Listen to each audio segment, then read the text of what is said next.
It is so good to be with all of you today. I have been here before, and each time I am struck by how warm the welcome is that this congregation offers to people who you know and people who you have only just met. I want you to know what a gift that is and how much it is appreciated. For it makes a difference in how we experience what church is when we are warmly welcomed.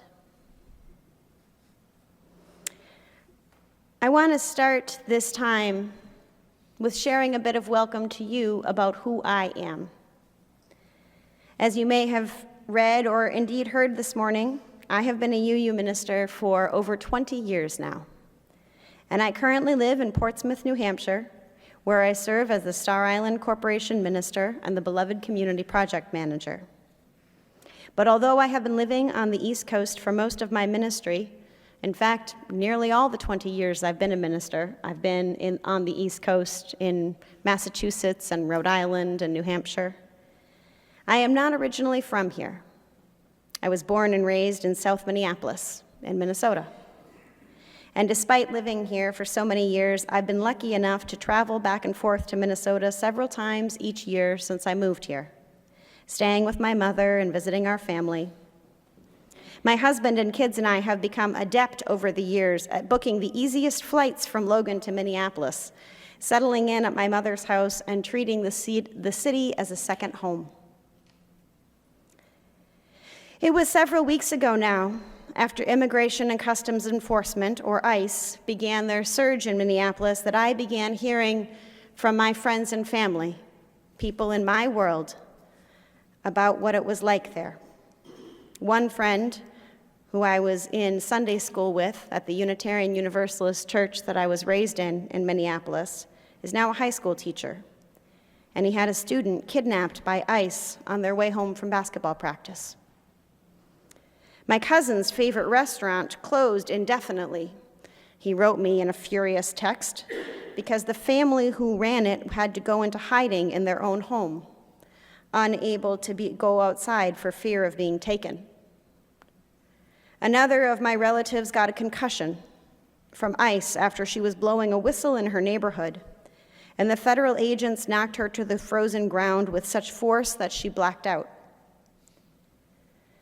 My mother and her neighborhood book group have not been called yet to whistle, but rather have organized to watch over the bus stop where the high school students who are being picked up and dropped off come to on their way to South High School in South Minneapolis. Many of those students are Somalian, and my mother's neighbor, Kathy, has seen ICE twice now hovering around the bus stop, to her indignity. The book group quickly organized, and now all of these people take turns going in shifts for the 6 a.m. pickup and the 3:10 drop-off. My mother's neighbor, Kathy, brings cookies for the afternoon shift. And all of these women, most of whom are in their 70s, now carry whistles with them everywhere they go, and cell phones for recording anything.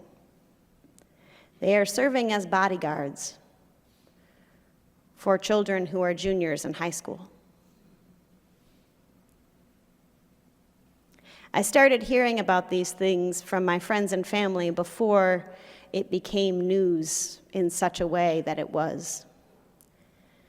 And I started to wonder if I should just go. It started to sound like something I couldn't recognize, something that I had read about in history books, people darting from building to building so that they don't get caught. My mother having to stand guard over a 17-year-old. I somehow imagined this couldn't be real. I was raised on 47th Street in Minneapolis. And it was just a few days after I said to my mother, "This can't continue," that Renee Good was killed on 38th Street, a few blocks away. And that's when everything came out in a way that was different than it had before. When it became clear on a national level that the federal government was killing people. And it was a few short days after that all the clergy in the country received a call from an organization called March, which is an interfaith group in Minneapolis that originally began working together in the 90s to help build momentum for same-sex marriage. And it's a group that has come together off and on with the different religious professionals in the area when the time has called them to. And they've maintained those relationships even when they are not in a time of deep need. And they had come together several months ago, understanding what was happening in the city. And after Renee Good was killed, they put out the call, and our denominations forwarded it on. The National UU office, the National UCC, the justice arms of the Methodists, the Presbyterians, the Reformed Jews, Quakers, folks from all sorts of religions. Because our colleagues said, come to Minneapolis and help us. It wasn't a hard choice for me to make. Just a few minutes after I got the call, that had come through our UU ministers networks, I was able to book the flight that I have done so many times before from Logan to Minneapolis and called my mother and said, Mom, I'll be there in a couple of days. Oh, great, she said, I'll make some hot dish. It then became clear the rest of my family would need to get involved. The ministers needed places to stay, so we farmed them out to my aunts and uncles. More hot dish was made.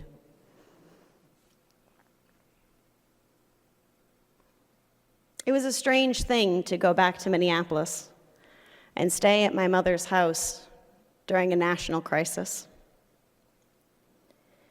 I always stay in the same bedroom when I'm there, the one that I had when I was a child, that now my husband and I have stayed in for decades.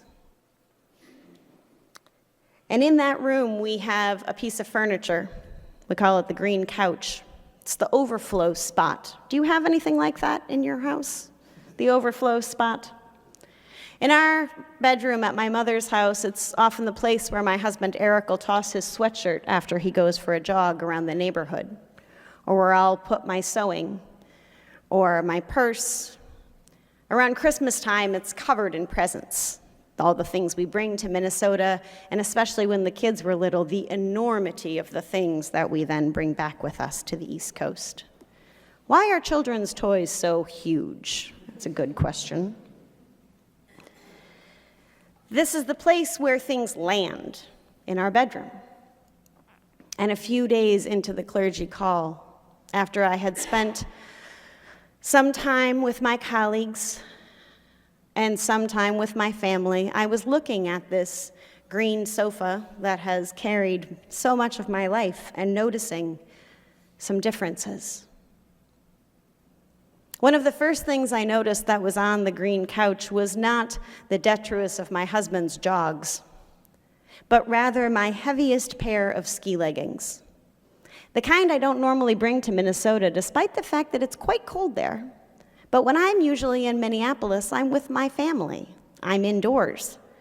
We might go for a walk, but I don't usually need things where I'm going to be outside for a very long time. But one of the things that the clergy were called to do in this clergy call was protect our colleagues. Because the thing that's happening is that ICE is going around the churches and taking people. I can't use the word arresting because that implies that there's some sort of constitutionality or law that is being involved. They are taking people as they leave churches. And taking people when they are there for making food baskets. And taking people from worship. And so one of the jobs that we had, one of the reasons they needed us to come, was so that we could put on our stoles and carry our hymnals and serve as guards outside of churches. And so I did that, wearing my heaviest ski leggings, which are usually reserved for the White Mountains, and doing things like, skiing. The second thing I noticed on this chair was a gift that we had been given the first day of the clergy call. It was a bag, one of those tote bags, the reusable ones. And it said, "A Centennial Celebration for One Minnesota, 2023. Can anybody guess why we might have been given those bags? Have any of you ever worked on a church fundraiser where you order something that is going to be given away, and maybe you're overly enthusiastic about how many people are going to attend this church fundraiser, and you have some stuff left over in the basement when the whole thing is over? Is this a phenomenon anyone's familiar with? And so we were all given bags from 2023.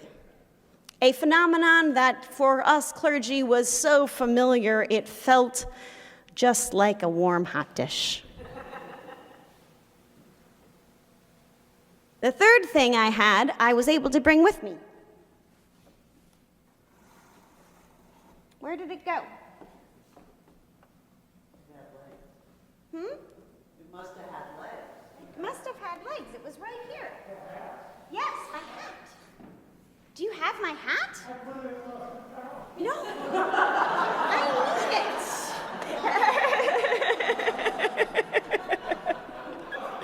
He's going to bring back the thing in a second, and you'll be able to see, because I have it with me every day.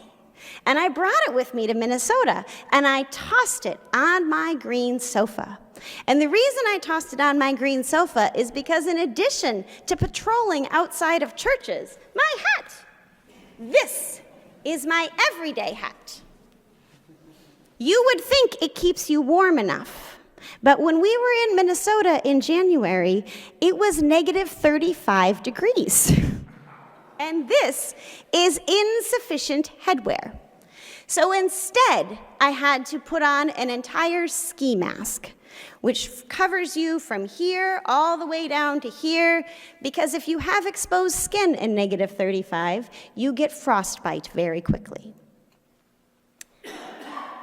We marched that day in negative 35 when it was the coldest day in Minnesota in 6 years. And the coldest day in Minnesota tells you something. It was cold. It was really cold. But I marched with 50,000 people in downtown Minneapolis who walked through the streets in very cold weather. And I'll tell you, it didn't feel as cold as you would think. I think there was something about the 50,000 people gathered together that brought about a warmth for our community. And the body heat. When you get that many folks, even outside, you literally keep each other warm. Another thing I had tossed on this couch was a notebook. A lot of what we did during the clergy call was education. They wanted us to know what to do in our own communities. They wanted us to learn from Minneapolis. But one thing that's also happening in my home city is that my colleagues are being tracked and targeted. And the things that we were talking about were not things that could be shared, so we couldn't bring in electronic devices, computers, cell phones. I had to figure out how to turn off my watch. I've never done that before. It was hard. Because we couldn't have our locations be known. We were in churches, and we couldn't have our locations be known because it was not safe. And so we had notebooks and pens and pencils, the good old-fashioned way. And for some of my colleagues that were in the higher risk conversations, they also had to practice learning how to burn the notes quickly in their cars should they be pulled over, or swallow the paper and eat it. These are things that I have read about in history books. They do not conceive to me to be true. But I was sitting there in a church less than a month ago, hearing and seeing this happen right there.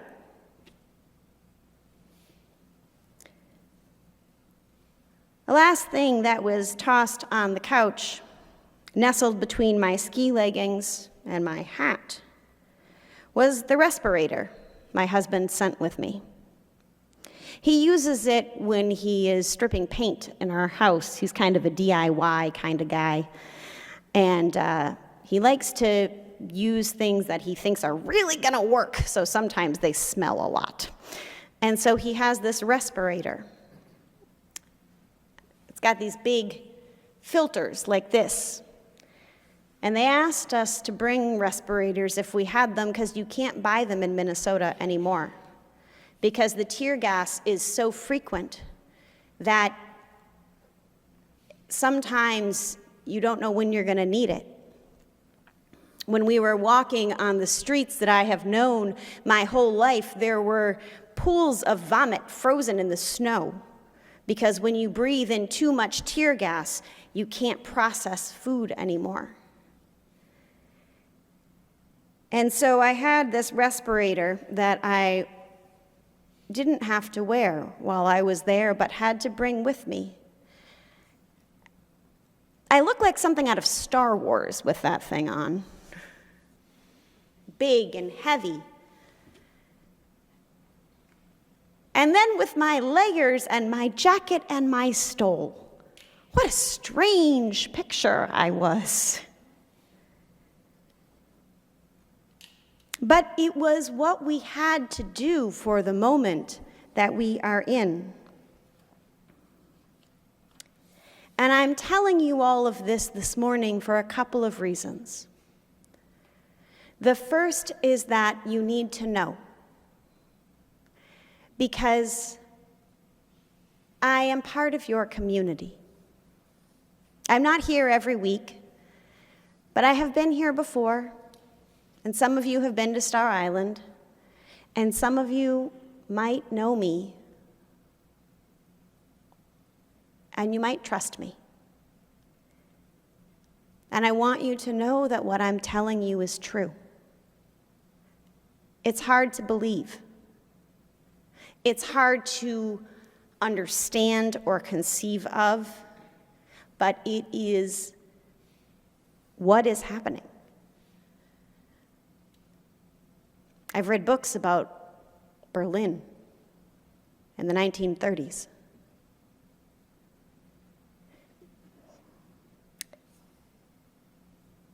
This is what's happening. Today is February 15th, and we are on the 4th day of being told that ICE is going to leave Minnesota, which is a small section of relief for my family and friends and people who are part of this place that I love.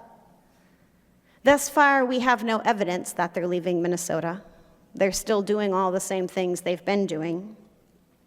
And while I hope to God that they leave this place alone, that does not in some ways even make me feel better. Because if they leave this place alone, where they have learned how to take care of each other, where my mother is already going to the bus stop in her schedule, if they leave this place alone, where do they go? Because nothing has changed so that the federal government will not keep doing this. Nothing has changed so that they will not.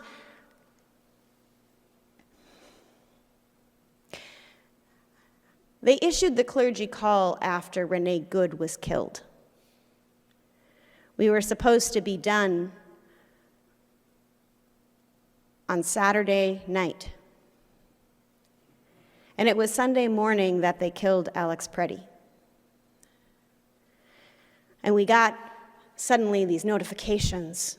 Stay if you can, we don't know what's happening. They've killed somebody else. Clergy were pulling their suitcases off of the airplanes and running to get back to their host families. I was lucky. You might remember there was a storm in Boston that week, so my flight was already canceled. I was at my mom's house We were eating breakfast when we got the notification. And we just turned on the TV and kept watching. Eat Street is what we call that part of Nicollet. It's about 3 miles from my mom's house, the other direction from where they killed Renee Good. And then we started all over again.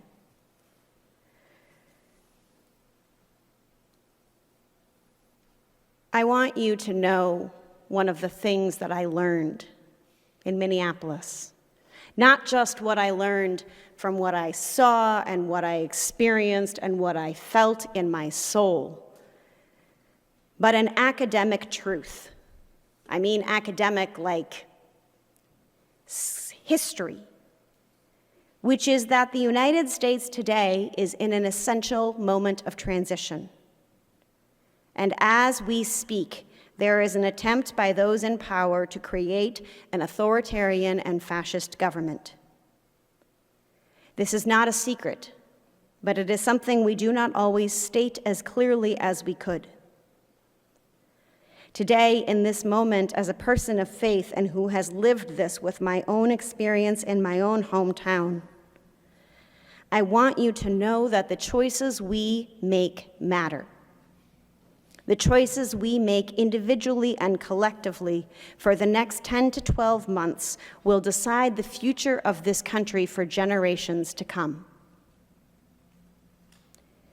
One of the learnings that the clergy were given in Minneapolis during this call was that there are some very clear authoritarian playbooks that have been used year after year and generation after generation. These playbooks helped put Viktor Orban in power in Hungary. They have helped maintain Vladimir Putin in Russia. And they have supported countless regimes in the past 100 years. There are many things that are in these playbooks, but one of them is that one of the few things that stops authoritarian takeover is sustained strategic resistance. While Waltham is not today Minneapolis, I assure you beyond a shadow of a doubt that there are ways that this regime is trying to take hold in this place, in this time, right now. And I am asking you to put your faith in action. There are ways for everybody to take part. Just ask Kathy, who's making her cookies every afternoon. There are ways to find a lane and get in it and stop this as best you can. I don't know if it's going to work. I don't know what's going to happen. But I do know that this is the turning point, a turning point. Because history doesn't lie. And we can see these patterns over and over and over again. And we are in them now, right now. It is called the authoritarian window, where it takes between 18 and 24 months from a time an authoritarian tries to take power to whether or not that window is closed or is forced open by the people where they are. We are about 10 months in right now. A lot has happened.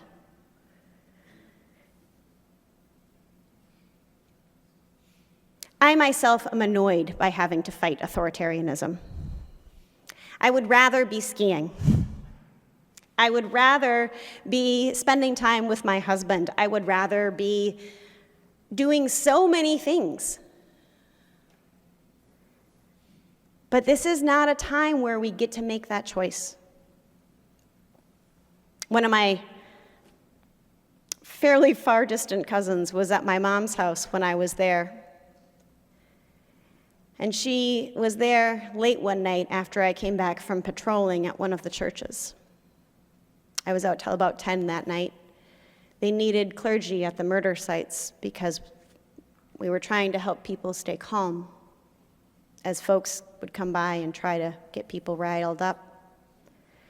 And she said, aren't you afraid you're gonna get tear gassed and hurt? That they're gonna throw you in a car and we're not gonna know where you are?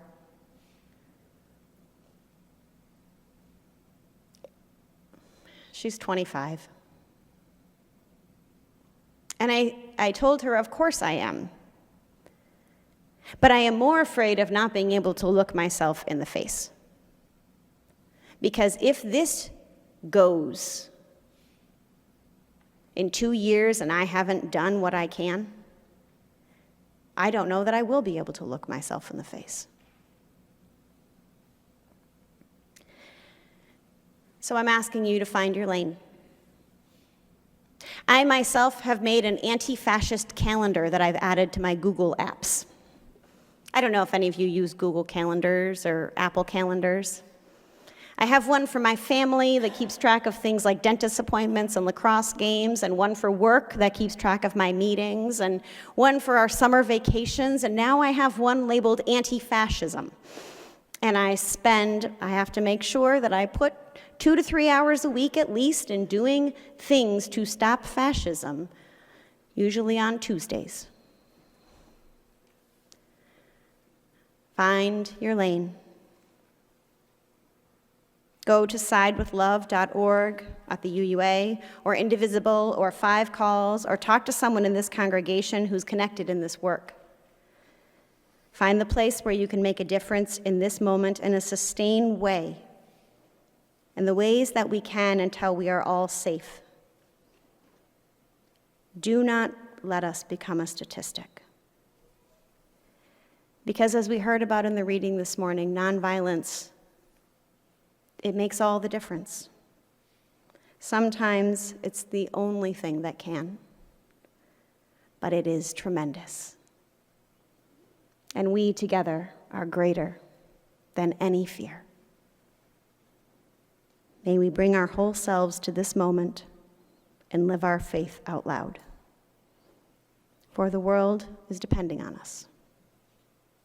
May it be so.